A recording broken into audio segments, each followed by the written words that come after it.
Hey everybody, it's Brandon, the Weekend Cruiser, where I go on weekend cruises and short cruises all the time. But right now, I am on board a 7-night cruise on the MSC Grandiosa. And honestly, I had to remind myself how 7-night cruises are different. It has literally been, I had to go back and look. The last time I did a 7-night cruise was in 2023. I have done 40 short 3 or 4 night cruises since then. So I've totally forgot what it's like to be on a 7-night cruise and wanted to come and share with you some of those things that I am experiencing. The first, and this will not surprise anyone, is it never ends. The cruise keeps going. I can't tell you how many times I have gone, how many more days do I have? I was like, we have 4 more days left. We have 3 more days left. Every day I'm having to remind myself that I don't have to get off the ship because 3 nights you are turning like you barely unpack and you're getting off the ship again. Here, I've unpacked, I'm hanging out. It just seems like the cruise should have ended at least 3 times by now. The next big thing that I noticed here is the crowd is different. And so this will surprise absolutely no one. But the crowd on a weekend is bachelor parties, it's groups, it's probably people that are aged 25 to 40 is your bread and butter. They are there for a quick weekend getaway. They're often working professionals who don't want to take the vacation time. Welcome to my life. But in this case, it's a 7-night cruise. So everybody's either taking vacation time. But what I've really found is, number one, there is a ton of teenagers on this MSC Grandiosa. I don't know why that is. It is the middle of February in 2026. So it's not winter vacation at this point, but teenagers are absolutely everywhere. We don't get that on weekends too terribly often.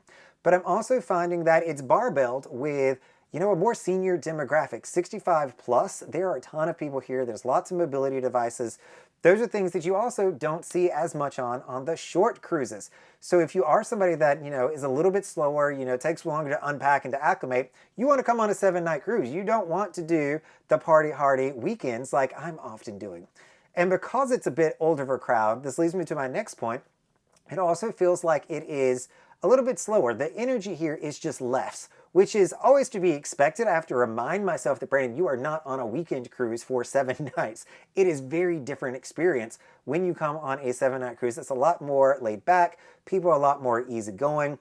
Nightlife does exist, but not really. Like, I've tried to go find some nightlife at 11, 11:30, not even that terribly late, and there wasn't that much going on. The biggest night that I went out for was, I think I stayed out till about 12:30, and I kid you not, 80% of the people there were teenagers. They didn't have it as an adults only kind of vibe here, which was a little bit awkward, but it was all teenagers. And then there was a few of us adults that were also there, but the nightlife here just isn't existing.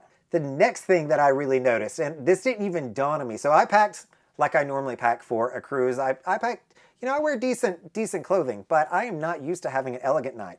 I've not had a formal or elegant night in literally almost 40 cruises. And so people on a 7-night, y'all take this seriously. Like, I can't tell you how many people I saw in sequin gowns, in, full-on suits, in ties. Like, people are really rocking up to the formal or elegant experience here on MSC Grandiosa. And I've got a normal button down and a nice pair of jeans going. And I'm just like, oops, forgot that I gotta step up my game when it comes to formal night, because we don't have formal nights. And if we did have a formal night, which we used to on short cruises, nobody took them seriously. But here, bet your britches that they are taking it seriously when they come. They are dressing up and they are having a good time, and they are absolutely lining up for pictures so that they can remember the night by it. And this is one that I just always find unique, that I forget the cruise ships do this. But with that formal night, they serve lobster. They had lobster on board the MSC Grandiosa, which the lobster was kind of mediocre. It wasn't anything really to write home about, but you had lobster. It also came here as a duo package, so it came with some grilled shrimp as well. That was the one that stole the show. The grilled shrimp was absolutely fantastic. But the sheer fact that I was like, oh, I can get lobster on a cruise ship, like, I feel fancy. I forget what that's like, and so yes, I absolutely lined up and went to the main dining room for my lobster night just like everybody else, and scheduled my entire sailing to make sure that I was able to be there for lobster night. Being on a longer cruise also means that I am able to fully partake in loyalty program benefits. So as most of you know, I am top tier in a lot of the loyalty programs out there simply because of how many times I have cruised with folks, and I do have the Blue Diamond status here on MSC. And with that, there's a lot of benefits that you don't get when you only do a 3 or a 4 night sailing, because they just don't physically have enough time to execute some of those benefits and some of those perks. So very excited here on MSC Grandiosa. I got a nice little fanny pack that they brought me. I'm not sure how expensive that is, but it's still an MSC fanny pack that I'm sure I'll find some kind of a use for.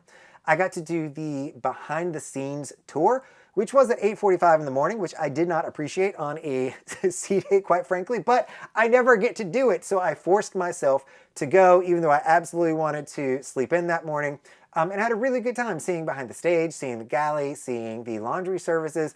It was a good time. I'm glad that I did it, but I don't get to do those things. On 7 nights or longer is only where it's going to be offered. They also had Blue Diamond, Diamond parties, 2 different things that I was also able to attend and enjoy, which we don't consistently get on weekends. MSC is better about offering those for short sailings on the weekends, but on other cruise lines, that definitely does not happen.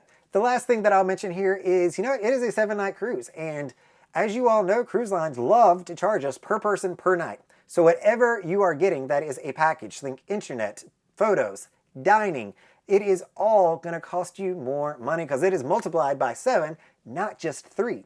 So that's something I have to get used to. MSC also doesn't allow me to use one Wi-Fi device for multiple devices. It has to be paired to a specific one. So I need 2 internet packages that I can use. And so that costs me money already up front before anything else already happens, and so I'm spending more money. I'm also here for 7 days, so as much on a weekend cruise, I can walk by the gelato and not buy anything. Here on a 7-day, I was like, it's looking kind of good. Like, I've definitely gone over there once for gelato so far, which I would highly recommend. It was wonderful.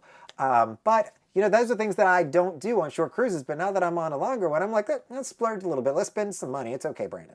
So that is my down and dirty version of how 7 nights are different. Things that I've had to remind myself on, other than just conceptually knowing it is 7 days, what does that mean compared to my normal weekend cruise?